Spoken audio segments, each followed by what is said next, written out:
Hello everyone, welcome back. आज अपनी chemistry class second है और अपन लोगों ने कल पढ़ा था एसिड रेन।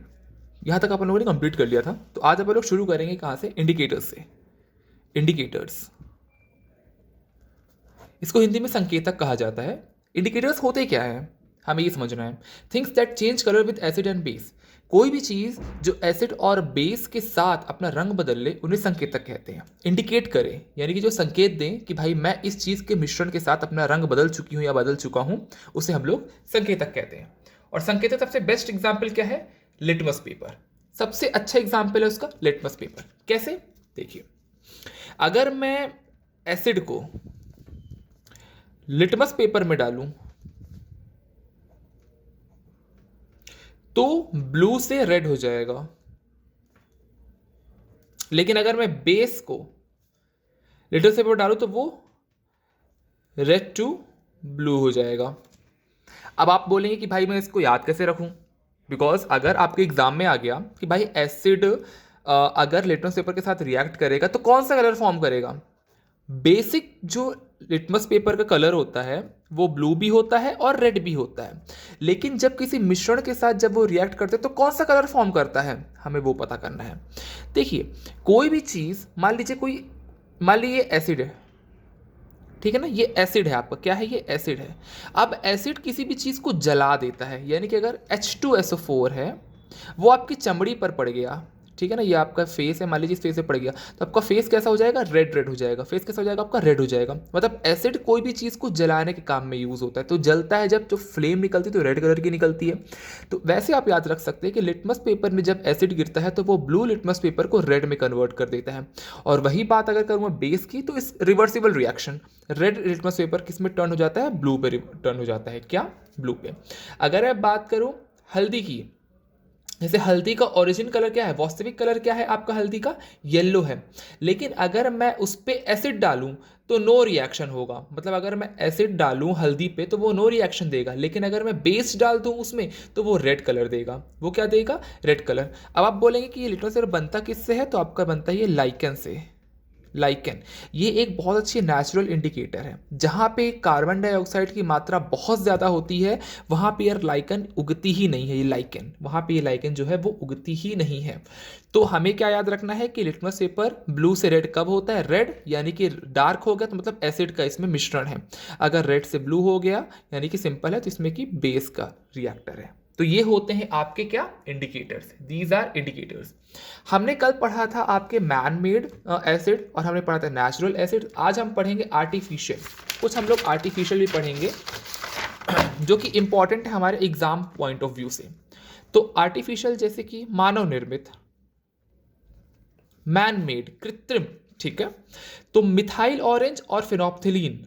मिथाइल ऑरेंज, अगर मिथाइल ऑरेंज पे एसिड मिलाया जाए तो वो रेड कलर देगा, अगर बेस मिलाया जाए तो वो येलो कलर देगा। और ओरिजिनल उसका रंग क्या होता है? ऑरेंज।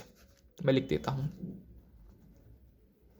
Methyl orange. ये है आपका मिथाइल ऑरेंज और ये है आपका फिनोफ्थिलीन।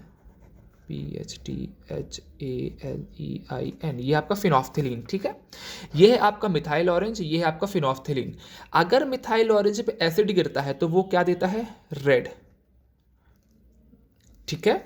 और अगर बेस गिरेगा तो वो क्या देगा? येलो, क्योंकि डायरेक्ट क्वेश्चन बनते हैं। और इसका ओरिजिनल कलर क्या है? ऑरेंज है, तो ऑरेंज ही कलर रहेगा इसका ओरिजिनल। अगर फिनोफ्थिलीन पे एसिड गिरता है तो वो क्या देता है? कलरलेस हो जाता है। लेकिन अगर उसमें बेस गिरेगा तो वो हो जाएगा डार्क पिंक। क्या हो जाएगा वो? Dark pink. लेकिन उसका ओरिजिनल कलर क्या है? ओरिजिनल कलर यानी कि ओसी क्या है उसका? Light pink. क्या है उसका ओसी? लाइट पिंक, गुलाबी। अब देखिए, समझिए इस बात को। मिथाइल ऑरेंज आर्टिफिशियल यानी कि मैन मेड, कृत्रिम है ये। मिथाइल ऑरेंज में अगर एसिड गिरेगा तो वो रेड कलर देगा, अगर बेस गिरेगा तो वो येलो कलर देगा, और उसका ओरिजिनल कलर क्या है? ऑरेंज ही है। फिनोफ्थिलीन में थोड़ा सा केस डिफिकल्ट है। अगर उसमें एसिड गिरेगा तो वो होगा कलरलेस, यानी कि कलरलेस हो जाएगा फिनोफ्थिलीन। और अगर उसमें बेस गिरेगा तो वो डार्क पिंक होगा, और उसका ओरिजिनल कलर क्या है? Light pink. उसका ओरिजिनल कलर क्या है? Light pink. तो ये हमें याद रखना है फिनोफ्थिलीन के बारे में। अब बात करते हैं अपन लोग ऑल फैक्ट्री के बारे में। ये ऑल फैक्ट्री, ये एक संकेतक है, इंडिकेटर है ऑल फैक्ट्री। आप लोगों ने बहुत पढ़ा होगा ऑल फैक्ट्री के बाद, ऑल फैक्ट्री इंडिकेटर। ये क्या करते हैं, ये अपनी स्मेल बदल लेते हैं एसिड और बेस के साथ। क्या करते हैं, ये मान लीजिए कोई भी एक ऐसा केमिकल है, ठीक है ना, ये मान लीजिए ये एसिड रखा हुआ है, ये क्या है, एसिड है। इसमें जैसे ही ऑल फैक्ट्री गिरेगा तो ये क्या बता देगा, ये अपनी रंग, ये अपनी महक चेंज कर लेगा, जिसमें ये बताएगा कि भाई मेरे में एसिड गिरा है कि बेस गिरा हुआ है। जैसे कि दीज, अगर मैं आपको अगर सेंटेंस के फॉर्म पे बताऊं ऑल फैक्ट्री क्या होता है, तो ये क्या करते हैं, change their smell with acid and base, change their smell with acid and base. अगर मैं बात करूं अनियन और वैनिला की, क्लोव ऑयल की, अगर मैं बात करूं एसिड के साथ तो नो चेंज, बदलता नहीं है, लेकिन अगर बेस के साथ बात करूं तो वो स्मेल जो होती है उसकी वो लॉस्ट हो जाती है, यानी खत्म हो जाती है। ठीक है, तो ये हमें all factory, basically all factory कभी आता नहीं एग्जाम पे, इसके एग्जाम्पल भी हमें जानने की जरूरत नहीं, सिर्फ इतना आप समझिए कि ये क्या करते हैं, ये चेंज करते हैं अपनी स्मेल विद एसिड और बेस, अपने एसिड और बेस के साथ अपनी जो स्मेल है वो चेंज कर लेते हैं। ठीक है, अब अपन लोग बात करते हैं बेस के बारे में कुछ, यानी कि कुछ बेस, मतलब बेस क्या होते हैं। ठीक है, तो देखिए जो बेस होते हैं ना वो थोड़े से कड़वे होते हैं, बिटर इन टेस्ट, मतलब जो बेस होते हैं वो थोड़े से कड़वे होते हैं टेस्ट में। और ये इनका जो, एक सेकंड आपको बता रहा हूँ, वो सॉरी मेरे पास स्पैम अलर्ट फ्रॉम जियो, पता नहीं कौन सा कॉल आ गया था, मैं उस कॉल पे लग गया था। ओके, तो मैंने क्या बता रहा था बेस के बारे में, तो बेस क्या होते हैं, चेंज, सॉरी ये तो ऑल फैक्ट्री है, बेस ये बिटर इन टेस्ट होते हैं, और एसिड क्या होते हैं, खट्टे होते टेस्ट में, ये बिटर इन टेस्ट। अगर मैं कुछ एग्जांपल की बात करूं, जैसे कि कैल्शियम हाइड्रोक्साइड, Ca2, CaOH2, ठीक है, तो ये आपका कैल्शियम हाइड्रोक्साइड है, इसको बुझा चूना भी कहते हैं, क्या बोलते हैं, स्लेक्ड लाइम है ये क्या है, स्लेक्ड लाइम। ये सारे मैं एग्जाम्पल दे रहा हूं आपको, बेस की सारे एग्जाम्पल है, स्लेक्ड लाइम यानी कि बुझा हुआ चूना। ठीक है, अब क्या है, जैसे कि अगर मैं बात करूं कैल्शियम ऑक्साइड की, अगर मैं इसके पानी के साथ रिएक्शन करवा दूं तो यही बन जाता है Ca2, ये है कैल्शियम ऑक्साइड की हाइड्रोजन, वो पानी के साथ अगर रिएक्शन होगी तो हो जाएगा कैल्शियम हाइड्रोक्साइड, बस सिंपल। क्या यूज होता है, it is use in removing the acidity of soil, इसका यूज किया जाता है एसिडिटी ऑफ सॉइल को रिमूव करने में।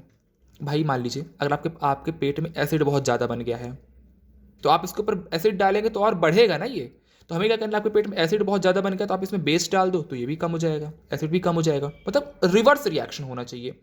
तो कोई भी चीज़ अगर आपकी बढ़ रही है तो उसको डालोगे तो वो बढ़ेगी, कोई भी चीज़ बढ़ रही है उसके ऑपोजिट चीज़ डाल दो तो वो चीज़ घटने लग जाती है।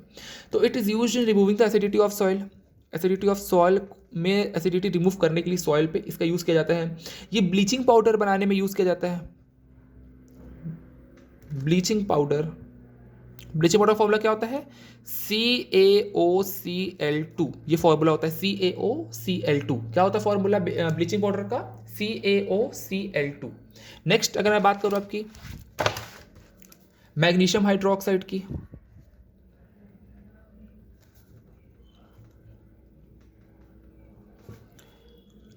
MgOH2, बिग ब्रैकेट, तो क्या होगा, MgO प्लस H2O, वही सेम आपका जो रिएक्शन बना ये छोटा ही होगा, हाँ यस छोटा ही होगा, OH2 वही है। मैग्नीशियम ऑक्साइड की पानी के साथ रिएक्शन होगी तो MgOH2 यानी कि मैग्नीशियम हाइड्रोक्साइड बनेगा। ये क्या करता है आपको, remove acidity of stomach, remove acidity of stomach, अगर मान लीजिए आपके पेट में काफ़ी ज़्यादा एसिडिटी बन गई तो ये रिमूव कर दे एसिडिटी ऑफ स्टमक। इसको मिल्क ऑफ मैग्नीशिया भी कहा जाता है, मैग्नीशियम हाइड्रोक्साइड को मिल्क ऑफ मैग्नीशिया। इसको एंटा एसिड भी कहा जाता है, मतलब प्रति अम्ल, यानी कि अम्ल के विपरीत जो चीज़ होती है। भाई कोई बोलता है ना कि भाई जैसे कि यूएसए क्या है अभी इस समय बहुत ज़्यादा एंटी इंडिया है, पाकिस्तान क्या है अभी बहुत ज़्यादा एंटी इंडिया है, बांग्लादेश क्या है एंटी इंडिया है, उसको उसी प्रकार जैसे रशिया क्या है अभी प्रो इंडिया है, चाइना क्या है अभी प्रो इंडिया है, उसी प्रकार एंटा एसिड यानी कि विपरीत, अम्ल के विपरीत। तो क्या है, मैग्नीशियम हाइड्रोक्साइड क्या हेल्प करता है, remove the acidity of stomach, it is also called milk of magnesia और it is known as antacid. ये क्या होता है, बेस है, ये सारे आपको जो बता रहा हूँ ये बेस है, ये पता है इनो में पाया जाता है, जब आपके पेट में नहीं गड़बड़ हो जाती तो आप लोग इनो पीते हैं, तो वही चीज़ है ये मैग्नीशियम हाइड्रोक्साइड। नेक्स्ट है आपका पोटेशियम हाइड्रोक्साइड, तबीयत ठीक है नहीं हल्की हल्की तो बहुत ज़्यादा वो KOH पोटेशियम हाइड्रोक्साइड। इसको सॉफ्ट शैम्पू में यूज़ किया जाता है, शैम्पू सोप नॉर्मल वाटर में जब आप लोग इसको यूज़ करते हैं, सोप एंड शैम्पू आप यूज़ कर सकते हैं ऐसे। इसको कॉस्टिक पोटाश भी कहा जाता है। इसको क्या कहते हैं अपन लोग, कॉस्टिक पोटाश भी कहा जाता है, कॉस्टिक पोटाश कहते हैं इसको। पोटेशियम हाइड्रोक्साइड को कॉस्टिक पोटाश भी कहा जाता है, ठीक है। अब मैं बात करूँ से पोटेशियम हाइड्रोक्साइड का यूज़ कहाँ किया जाता है, तो सोप्स में यूज़ किया जाता है, शैम्पू में, और आप कह सकते हैं शेविंग क्रीम में इसका इस्तेमाल किया जाता है।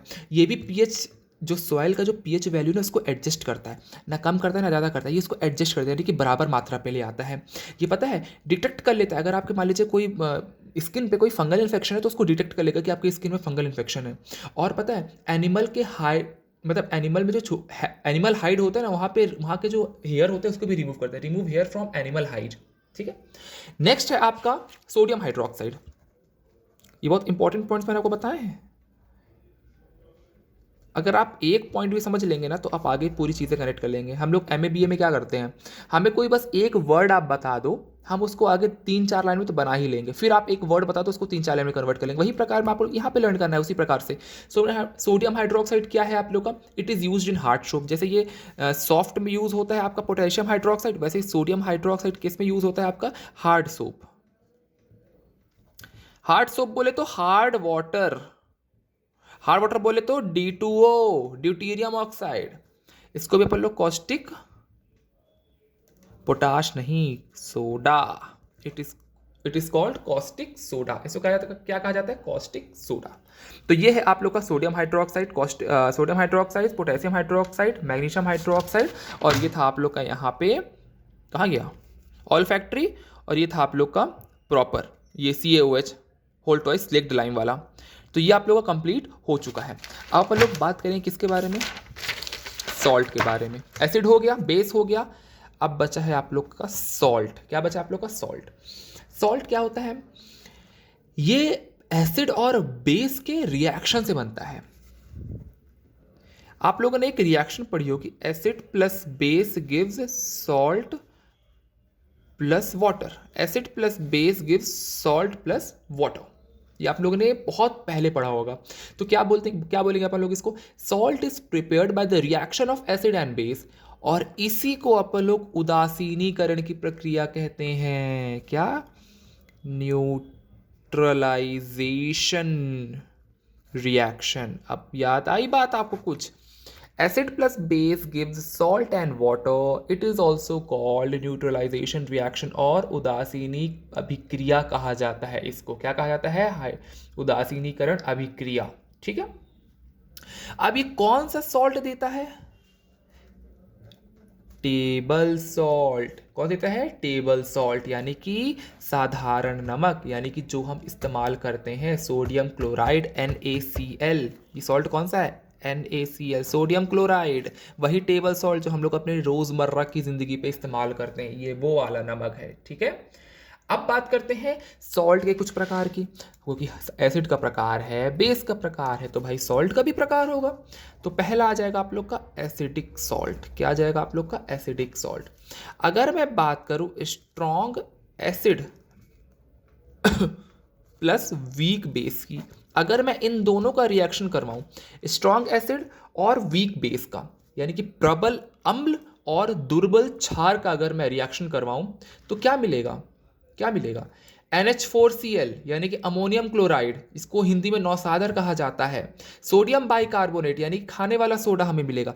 स्ट्रॉन्ग एसिड और वीक बेस का जब हम कॉम्बिनेशन करवा दे तो हमें मिलता है सोडियम बाइकार्बोनेट। ये आपको सिंपली याद करना है, सोडियम बाइकार्बोनेट, जिसका फॉर्मूला होता है NaHCO3। और क्या मिलेगा हमें, ये मैं आपको लोग एग्जाम्पल बताऊँ, मिलती तो बहुत सारी चीज़ें हैं, ये आपको एग्जाम्पल बता रहा हूँ। NH4Cl, जिसको कहा जाता है अमोनियम क्लोराइड, ठीक है, NH4Cl। अगर स्ट्रॉन्ग एसिड और वीक बेस का कॉम्बिनेशन होगा तो आपको क्या मिलेगा, अमोनियम क्लोराइड और सोडियम बाइकार्बोनेट। लेकिन अगर मैं बात करूं बेसिक सॉल्ट की, जैसे अब हम लोग पढ़ा एसिडिक सॉल्ट, अगर मैं बात करूं बेसिक सॉल्ट की, तो यहाँ पे अगर स्ट्रॉन्ग बेस हो जाएगा, जैसे कि यहाँ पे स्ट्रॉन्ग एसिड है, अब मैं यहाँ पे स्ट्रॉन्ग बेस कर दूं और यहाँ पे वीक एसिड कर दूं, तो अब क्या मिलेगा भाई इनके कॉम्बिनेशन से? तो इनके कॉम्बिनेशन मिलेगा सोडियम कार्बोनेट। क्या मिलेगा हमें? सोडियम सोडियम कार्बोनेट, जिसका केमिकल नेम क्या होता है? Na2CO3, Na2CO3। और हमें क्या मिलेगा? Calcium carbonate.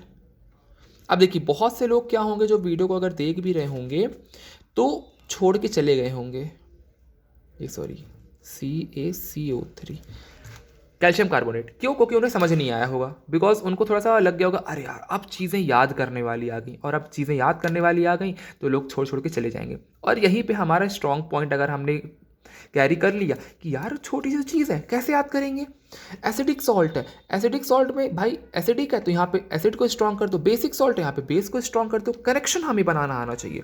स्ट्रॉन्ग एसिड, अगर कोई चीज़ स्ट्रॉन्ग है तो एक चीज़ वीक ले लो, एक चीज़ वीक है तो एक चीज़ स्ट्रॉन्ग ले लो। भाई मैच होता है तो एक टीम जीतती है, यानी कि वो टीम स्ट्रॉन्ग है और अगली टीम वीक है। उसी प्रकार अगर हम एसिडिक सॉल्ट की बात करें तो strong acid plus weak base मिलके क्या देंगे हमें? सोडियम बाइकार्बोनेट और अमोनियम क्लोराइड, सोडियम बाइकार्बोनेट और अमोनियम क्लोराइड। उसी प्रकार अगर स्ट्रॉन्ग बेसिक सॉल्ट की बात करें, स्ट्रॉन्ग बेस ले लो, वीक एसिड ले लो, सोडियम कार्बोनेट, यहाँ पे सोडियम बाइकार्बोनेट है, यहाँ पे सोडियम कार्बोनेट है, यहाँ पे अमोनियम क्लोराइड है, यहाँ पे कैल्शियम कार्बोनेट है। बात खत्म, याद हो गया, आगे चलते हैं। बस हमें क्या है कि कुछ चीज़ों को मतलब चीज़ों को कनेक्ट करना आना चाहिए। अब बात करेंगे अपन लोग न्यूट्रल सॉल्ट की, यानी कि उदासीन लवण की। अगर हम लोग न्यूट्रल सॉल्ट की बात करें, weak acid plus weak base, sorry strong acid plus strong base. भाई हमने वीक एसिड कर लिया, वीक बेस कर लिया, हमने स्ट्रॉन्ग एसिड कर लिया, स्ट्रॉन्ग बेस कर लिया, लेकिन अब ये भी तो बचा है न्यूट्रल, यानी कि उदासीन होके। तो क्या मिलेगा हमें? हमें मिलेगा NaCl, हमें मिलेगा K2SO4, NaCl, सोडियम क्लोराइड, जैसे पिछले अपन लोग लिखा, पोटेशियम सल्फेट, पोटेशियम सल्फेट, ये एक ही टी है इसमें, सॉरी मैंने गलत लिख दिया, पोटेशियम सल्फेट। कभी भी कैल्शियम नहीं बोलते, कैल्शियम, कैल्शियम बोलते हैं, पोटेशियम नहीं बोलते, पोटेशियम, पोटेशियम बोलते हैं, ठीक है। वीक एसिड और वीक बेस, स्ट्रॉन्ग एसिड और स्ट्रॉन्ग बेस मिलके हमें क्या देंगे? NaCl। हमें क्या मिलेगा? Potassium sulphate. तो ये चीज़ हमें अपने माइंड पे थोड़ा सेट कर लेनी है। अब मैं बात करूँ आपसे कुछ ऐसी चीज़ की जो आपका पिछला पूरा डाउट क्लियर कर देगी, तो आपको कैसा लगेगा? आप बोलेंगे भाई ये तो बता दे यार तू। तो सुनिए, अगर मैं बात करूं स्ट्रॉन्ग एसिड की, अब मैं इसको अगर मैं ऐसे लिख दूं तो चलेगा, ठीक है। अगर मैं स्ट्रॉन्ग बेस की बात करूं, मैं इसको एस भी लिख दूं, चलेगा? चलेगा। आपको क्या मिलेगा? न्यूट्रल सॉल्ट मिलेगा आपको, और H2O पानी मिलेगा आपको। अगर मैं स्ट्रॉन्ग एसिड और स्ट्रॉन्ग बेस को मिलाऊं तो आपको न्यूट्रल सॉल्ट मिलेगा, और न्यूट्रल सॉल्ट आपका ये है। मैंने बताया था ना, strong acid strong base, strong acid strong base, वही चीज़ तो है, और ये टेबल है, इसको याद करना है, न्यूट्रल सॉल्ट और H2O। अगर मैं बात करूँ स्ट्रॉन्ग एसिड और वीक बेस की, अगर मैं इसको ऐसे लिख दूँ, और वीक बेस, स्ट्रॉन्ग एसिड और वीक बेस, इसको मैं WB लिख दूँ अगर, तो हमें क्या मिलेगा? Acidic salt. Yes yes yes, acidic salt plus H2। देखिए पानी तो हमें हर चीज़ में मिलेगा, एसिडिक सॉल्ट मिलेगा। अगर मैं बात करूँ आपसे वीक एसिड, अगर मैं इसको WA लिख दूँ वीक एसिड, और स्ट्रॉन्ग बेस को SB लिख दूँ, तो क्या मिलेगा हमें? बेसिक सॉल्ट मिलेगा, बेसिक सॉल्ट प्लस H2O मिलेगा अगर। और अगर हम वीक एसिड और वीक बेस को मिलाएंगे तो पहले क्या मिलेगा? Neutral salt, neutral salt. Yes yes yes yes yes, ये एक टेबल, ये कंक्लूजन है। ये क्या है? कंक्लूजन। बस इतना ही आपको याद करना है और कुछ नहीं, पीछे भूल जाइए। Strong acid, strong base, neutral salt और वाटर, वाटर तो सब में मिलेगा। स्ट्रॉन्ग एसिड और weak base, acidic salt, weak acid और स्ट्रॉन्ग बेस। देखिए इसको रिवर्स करके याद कीजिए, स्ट्रॉन्ग एसिड और वीक बेस। देखिए ऐसे याद कीजिए, अगर स्ट्रॉन्ग एसिड है तो एसिड मिलेगा, अगर स्ट्रॉन्ग बेस है तो बेस मिलेगा, और दोनों ही वीक हो गए तो फिर तो न्यूट्रल हो जाएगा, दोनों ही स्ट्रॉन्ग हो गए तो भी न्यूट्रल हो जाएगा। स्ट्रॉन्ग अगर आ गया पहले में, स्ट्रॉन्ग एसिड आ गया अगर, तो एसिडिक सॉल्ट मिलेगा क्योंकि एसिड स्ट्रॉन्ग है। यहाँ पे स्ट्रॉन्ग बेस आ गया तो बेस मिलेगा आपको, बेसिक सॉल्ट मिलेगा। सिंपल। अब जो लोग पहले छोड़ के चले गए उनका घाटा हो गया, लेकिन जो लोग टिके रह गए इस सेशन पे उनको मजा आ गया, उन लोगों ने पढ़ लिया, याद हो गया उनको। बस ऐसी चीज़ें हमें याद करनी है। अब मैं कुछ आपको इस चीज़ बताऊँ जो हम लोग हर समय सुनते आते हैं, salt solution is a good conductor of electricity. Salt solution is a good conductor of electricity. Salt solution is a good conductor of electricity. Salt solution क्या होते हैं? गुड कंडक्टर ऑफ इलेक्ट्रिसिटी होते हैं। अब बोलेंगे कैसे? क्योंकि एसिड और बेस सॉल्यूशन भी गुड कंडक्टर होते हैं। यस, एसिड और base, acid plus base are good conductor of electricity. Yes, acid और बेस भी गुड कंडक्टर ऑफ इलेक्ट्रिसिटी होते हैं, और salt solution is also a good conductor of electricity. Yes. अब मैं आप लोगों से कुछ कहना चाहता हूं, जो कि है कि अपना एसिड बेस और सॉल्ट वाला जो चैप्टर है वो अपना कंप्लीट हो चुका है। अब हमें इसके आगे पढ़ने की कोई ज़रूरत नहीं कि मैं एसिड बेस और सॉल्ट में आपको इससे एक्सेस बताऊं, क्योंकि ये अपना लास्ट था। इसके आगे कुछ भी नहीं आएगा, अगर आएगा तो बहुत छोटी चीज़ें आएंगी जो आपसे आप इसी में मतलब इसी के अंदर ही होंगी। इससे थोड़ा और डीप पूछ लेगा। कैसे पूछेगा? इसके अलावा कोई और एग्जाम्पल आपसे पूछ लेगा। बस इतना ही कर सकता है, लेकिन इससे बाहर गारंटी कि मेरे को लगता है कि नहीं आएगा। होप सो आपको वीडियो अच्छी लगी होगी। कोई कमी रह गई हो वीडियो में तो ज़रूर से कमेंट कीजिएगा। Thank you so much.